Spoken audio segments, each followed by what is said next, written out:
Welcome back, everybody. Today, I'm going to teach you how to cancel a Wizz Air flight. Whether your plans have changed or you simply need to make adjustments to your booking, knowing how to navigate the cancellation process can save you time and hassle. Let's walk through the steps together. First, open your web browser and navigate to the official Wizz Air website.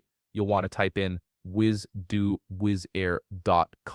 in the address bar. Once the homepage loads, take a moment to scroll down towards the bottom of the page. Here, you'll find a section labeled Help Center. Go ahead and click on it. This is your gateway to all the support and modification options Wizz Air offers. Once you're in the Help Center, look for the option that says Booking Modification and click on it. This section is specifically designed to help you make changes to your existing reservations, including cancellations. Now shift your attention to the left side of the screen where you'll see a menu. Click on Booking Modification again, and a drop-down menu will appear with several options. From this menu, select Cancel Flight.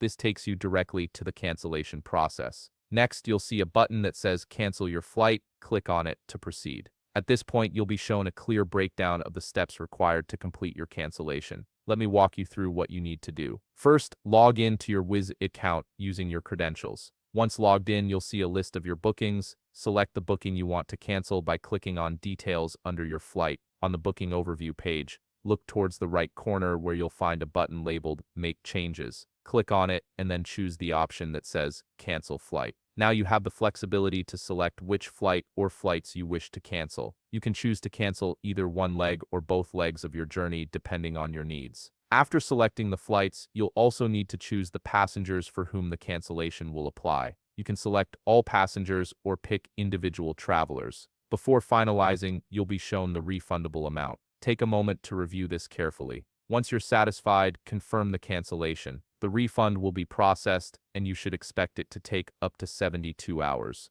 And there you have it. You've successfully canceled your Wizz Air flight. If you found this video helpful, please leave a like, subscribe, and see you in the next video.